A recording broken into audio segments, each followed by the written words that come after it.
उत्तर प्रदेश की राजनीति में धनंजय सिंह अपने नाम और काम के लिए खासे चर्चित रहे हैं। लोगों के बीच खौफ से लेकर राजनीति के धुरंधर तक का सफर उन्होंने तय किया।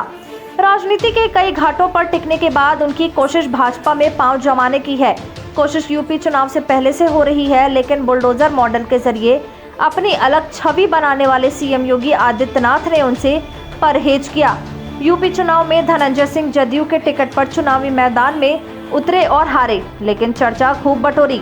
अब एक बार फिर उनका नाम चर्चा के केंद्र में आ गया है। इसका कारण भाजपा के निकट जाने की उनकी छटपटाहट को माना जा रहा है। यूपी भाजपा के पूर्व प्रदेश अध्यक्ष और राज्यसभा सांसद डॉक्टर लक्ष्मीकांत वाजपेयी की जौनपुर के पूर्व सांसद धनंजय सिंह के साथ मुलाकात के बाद सियासी चर्चा तेज हो गई है। मुलाकात के समय यूपी सरकार के परिवहन मंत्री दया शंकर सिंह भी साथ में मौजूद थे। मुलाकात दिल्ली में हुई है। डॉक्टर लक्ष्मीकांत के आवास पर धनंजय सिंह की मुलाकात की तस्वीरें वायरल हुई तो कहानियां यूपी की राजनीतिक फिजा में गहराने लगी। धनंजय सिंह अभी जदयू के राष्ट्रीय महासचिव हैं। जदयू का भाजपा से गठबंधन खत्म हो गया है। ऐसे में धनंजय सिंह सत्ता के किनारे लगकर अपनी स्थिति को बेहतर बनाने की कोशिश की जा रही है। धनंजय सिंह का जन्म 16 जुलाई 1975 को कोलकाता में हुआ था।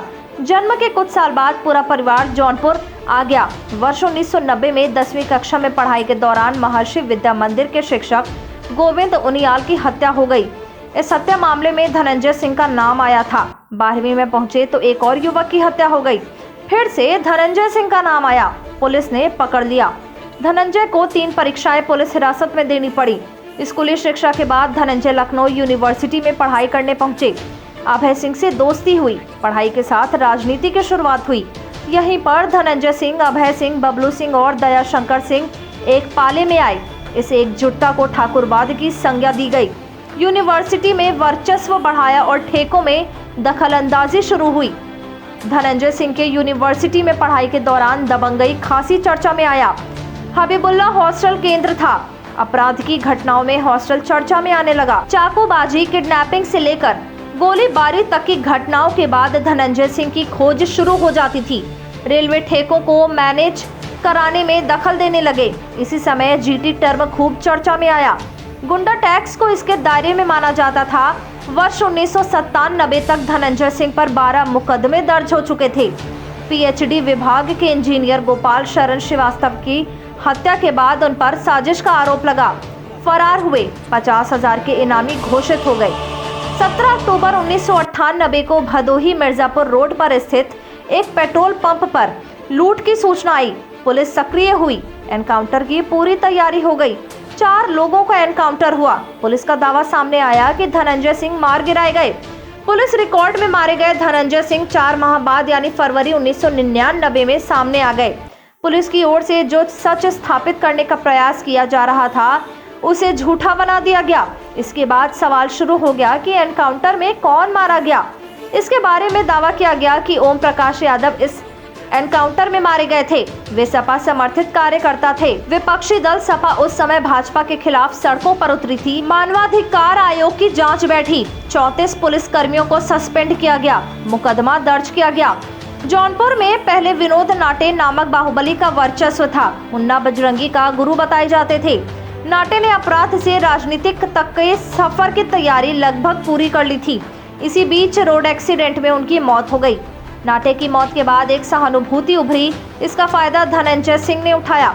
राजनीति के मैदान में कूदे। वर्ष 2002 में रारी विधानसभा से चुनावी मैदान में उतरे और विधायक बन गए।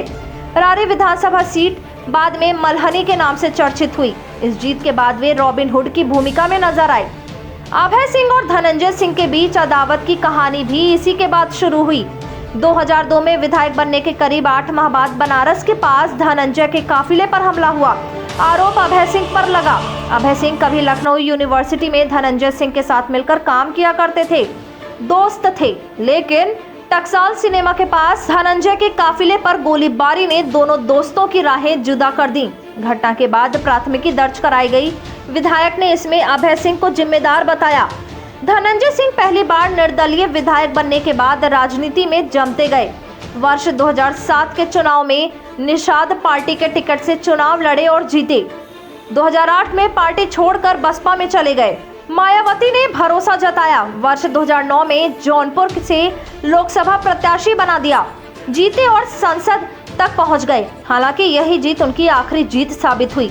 2011 में मायावती ने पार्टी विरोधी गतिविधियों के कारण बर्खास्त किया। यूपी चुनाव 2012 में पूर्व पत्नी जागृति सिंह को चुनावी मैदान में उतारा।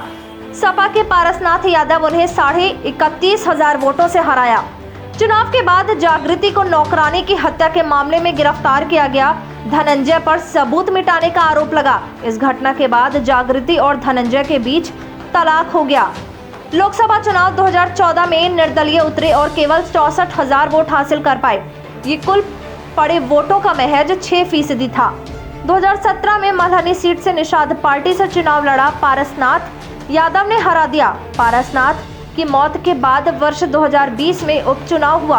पारसनाथ के बेटे लकी यादव ने भी धनंजय को हराया। यूपी चुनाव 2022 में भी यही रिजल्ट रहा। योगी आदित्यनाथ सरकार पर धनंजय सिंह को प्रश्रय देने का आरोप लगा। उन्हें वाई श्रेणी की सुरक्षा मिली हुई थी। वर्ष 2018 में कोर्ट में याचिका दायर हुई। योगी सरकार बैकफुट पर जाने को मजबूर हुई। हत्या के प्रयास जैसे 24 गंभीर मुकदमों को झेल रहे आरोपी को वाई श्रेणी की सुरक्षा ने सवाल खड़ा किया। सुरक्षा के बीच उन पर 4 केस दर्ज हुए थे। सरकार पर सवाल कोर्ट ने भी उठाया। इसके बाद 25 मई 2018 को उनकी सुरक्षा वापस ली गई। तमाम मामलों में जमानत खारिज करने के लिए जौनपुर एसएसपी को आदेश जारी हुआ, लेकिन कार्रवाई नहीं हुई। जुलाई 2018 में बागपत जेल के अंदर मुन्ना बजरंगी की हत्या हुई। मुन्ना की पत्नी सीमा सिंह ने धनंजय पर आरोप लगाया। 5 जनवरी 2021 को लखनऊ की गोमती नगर में अजीत सिंह उर्फ लंगड़ा को गोली मारकर हत्या कर दी गई। वे मोहम्मदाबाद विधानसभा के गोहना ब्लॉक के प्रमुख रह चुके थे। मुख्तार अंसारी के खास थे। इस हत्या में भी धनंजय सिंह का नाम आया। धनंजय फरार हो गए। 25,000 के इनामी घोषित किए गए।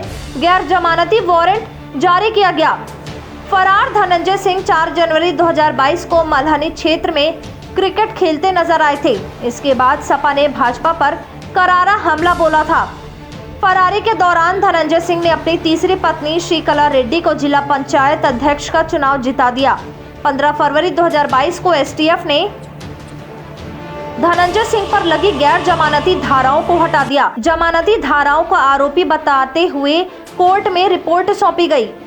इससे उन्हें राहत मिली। धनंजय को जमानत लेने की जरूरत नहीं पड़ी। 17 फरवरी को धनंजय सिंह ने जनता दल यूनाइटेड मल्हनी सीट पर फिर से नामांकन कर दिया।